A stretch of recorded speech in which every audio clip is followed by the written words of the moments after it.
A'udzubillahi minasyaitonirrajim. Bismillahirrahmanirrahim. Assalamualaikum warahmatullahi wabarakatuh. Jumpa kembali di channel Sampul Hitam yang tentunya akan berbagi cerita. Dan untuk cerita kali ini masih melanjutkan cerita yang sebelumnya yang berjudul Misteri Kehamilan Zakia. Cerita ini ditulis oleh Yani Santoso. Dan bagi teman-teman yang ingin membacanya secara langsung, teman-teman bisa langsung kunjungi link yang saya sudah siapkan, ada di deskripsi. Oke, tak usah berlama-lama, mari kita ke ceritanya. Selamat mendengarkan. Bapak, ucap Ningsih. Wajahnya terlihat begitu sedih, namun sesaat kemudian berubah merah padam, menahan amarah. Giginya gemeletuk dengan tangan terkepal. Awas kalian, aku akan memberi kalian semua pelajaran, teriak Ningsih. Anak-anak yang tadi mengikuti pria parubaya yang tidak lain adalah Pak Joko berhenti. Wajah mereka menegang ketakutan melihat Ningsih yang berdiri di depan mereka dengan wajah merah padam. Aku akan melenyapkan kalian semua, satu persatu, teriak Ningsih lagi. Anak-anak itu mundur dan memilih berlari pulang meninggalkan Pak Joko. Ningsih bermaksud mengejar, namun Gunawan menahan dengan memegang tangan Ningsih. Sudah Ningsih, cukup. Sebaiknya kita bawa bapak pulang, kata Gunawan menenangkan. Tapi mas, mereka menghina bapakku. Bapak tidak gila, Ningsih meronta. Akan tetapi Gunawan memeluk erat tubuh Ningsih. Kita bawa bapak pulang, kasihan dia, bisik Gunawan. Ningsih menurut, lalu dia mendekati Pak Joko yang berdiri tidak jauh darinya. Lelaki setengah baya itu tersenyum, memamerkan giginya yang menguning. Aku lapar, beri aku makan, ucap Pak Joko. Kita pulang Pak, biar Ningsih belikan makanan yang banyak, digandengnya tangan Pak Joko agar lelaki parubaya itu mengikuti langkahnya. Mereka berjalan menuju rumah yang sedang dalam proses pengerjaan. Matahari semakin condong ke barat. Sepanjang jalan, Ningsih mencoba berbicara dengan bapaknya. Gunawan yang berjalan di belakang mereka merasa ada sesuatu yang janggal dengan Pak Joko yang merupakan bapak mertuanya. Akan tetapi dia tidak tahu apa itu. Singkat cerita, Dek, bagaimana dengan bapak? Tanya Gunawan.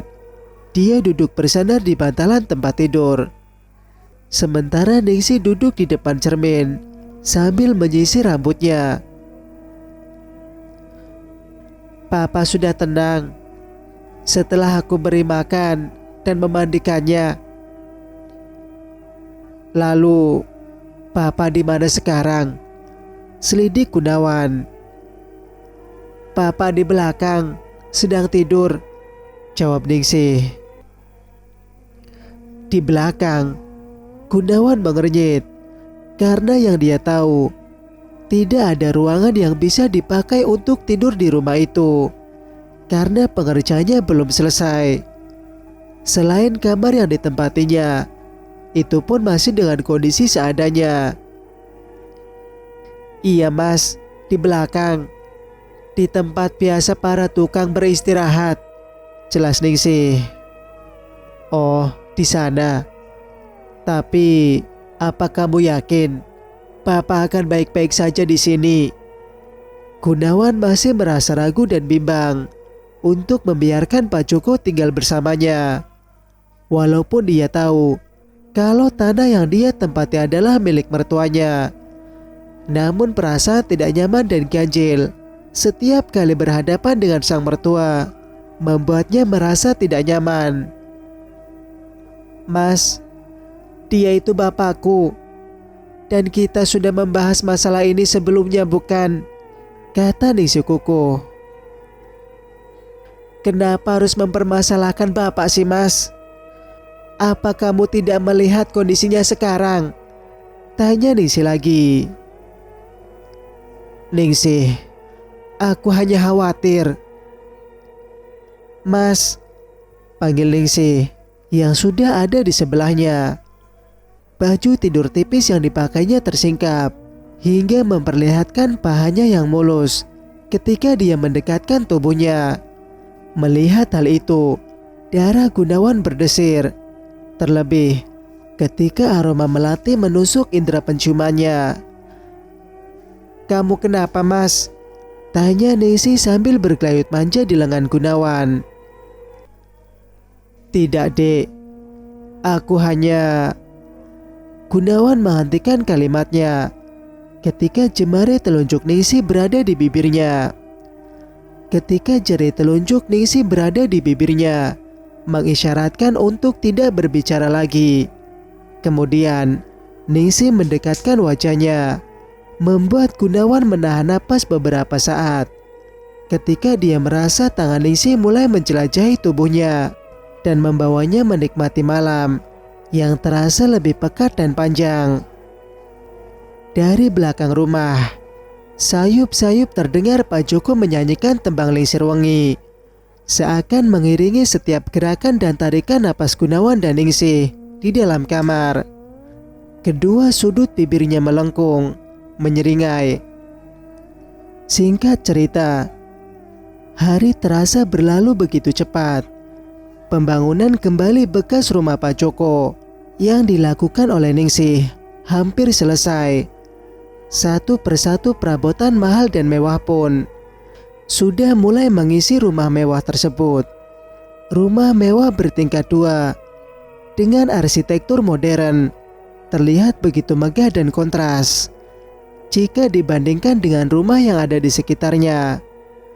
Kasak-kusuk mulai terdengar antara warga tentang dari mana Ningsih memperoleh uang sebanyak itu untuk membangun rumah megah. Sementara Gunawan, suaminya, hanya pegawai honorer di kelurahan. Ada yang bilang Ningsih mendapatkan banyak uang karena warisan yang diperoleh dari bapaknya, Pak Joko. Dan dari semua isu dan kasak-kusuk warga, ada satu hal yang menarik perhatian warga, yaitu pembangunan rumah sangat cepat dan tidak satu pun di antara para tukang yang bekerja di sana dikenal oleh warga. Mereka terlihat orang jauh semua. Bahkan logat dan wajahnya pun terasa asing di mata penduduk sekitar. Mas, hari ini aku akan ke pasar. Belanja buat kebutuhan sehari-hari. Tolong awasi Bapak ya. Jangan biarkan Bapak keluar dan berkeliaran di jalan. Ningsih keluar dari kamar. Wajahnya terlihat sumringah dengan dandanan yang tebal. Bibirnya merah merona dan alis yang melengkung. Celana panjang dia padukan dengan baju kurung. Dek, Mas rasa dandananmu sedikit berlebihan. Kamu kan hanya pergi ke pasar, ujar Gunawan. Dia meletakkan cangkir kopi dan mengalihkan pandangan ke arah istrinya yang berdiri di depannya.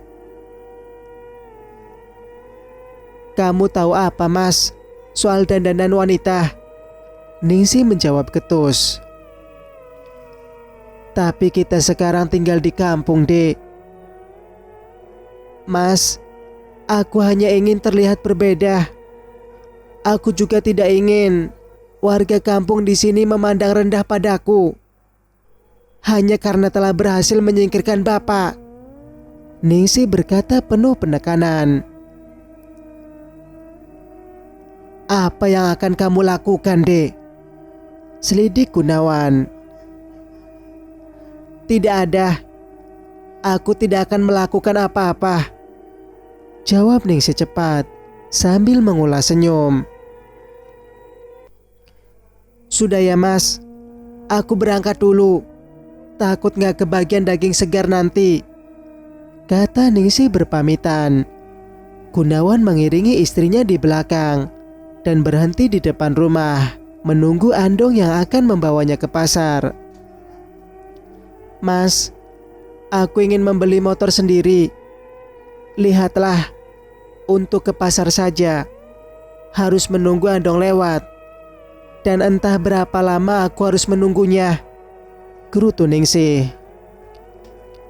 "Iya, doakan Mas dapat rezeki ya, biar bisa beli motor yang kamu inginkan," jawab Gunawan lembut. Walaupun dia sadar bahwa permintaan istrinya cukup berat untuk dia kabulkan. Gajinya sebagai pegawai honorer tidak akan cukup untuk membeli motor, bahkan yang bekas sekalipun. "Kelamaan kalau nunggu kamu, Mas. Aku akan membeli menggunakan uangku sendiri."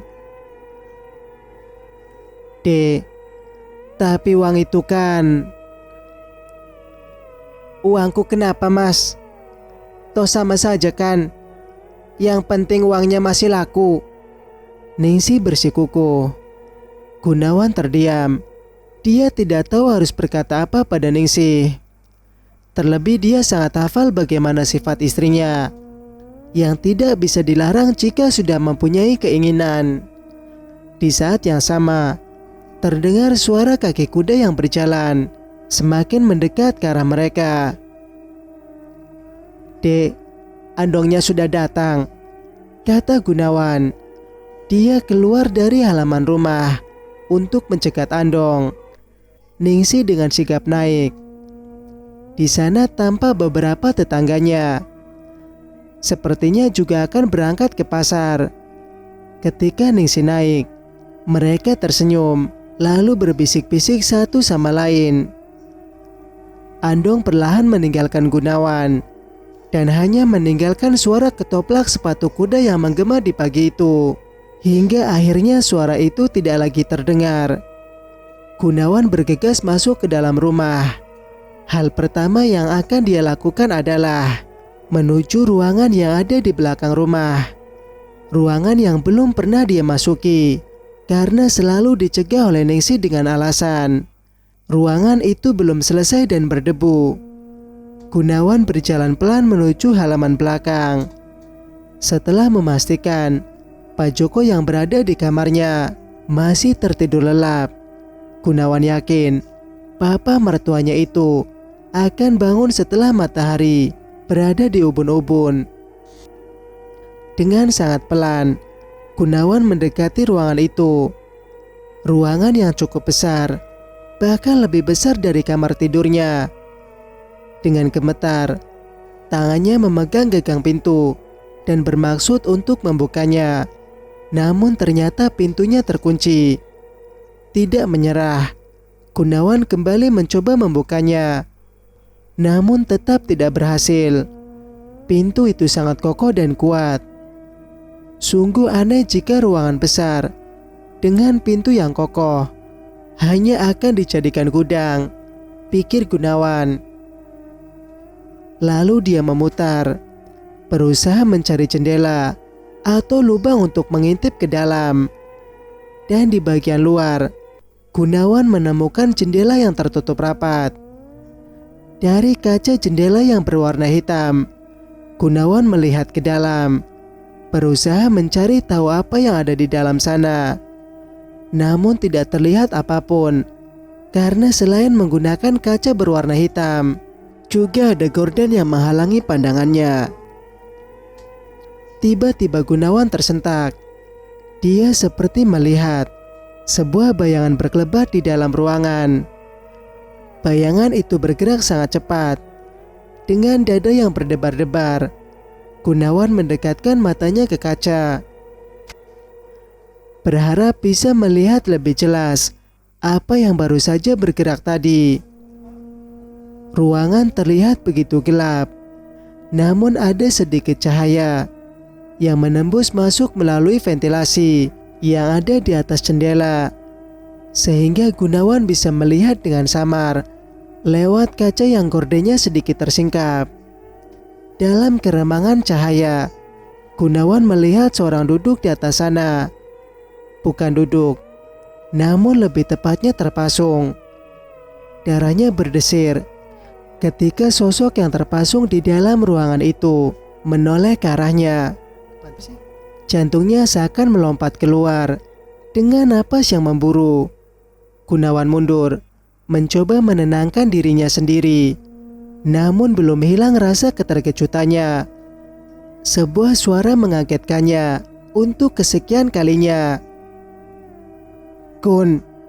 Gunawan berdiri mematung, seperti terpaku di tanah. Dia tahu betul siapa pemilik suara itu. Keringat dingin mulai mengalir membasahi punggungnya. Perlahan, dia membalikkan tubuhnya.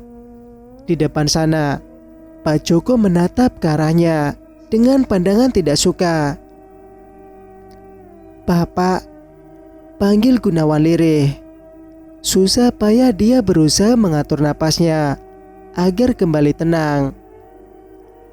"Apa yang sedang kamu lakukan di situ?" tanya Pak Joko. Pertanyaannya yang membuat Gunawan kaget.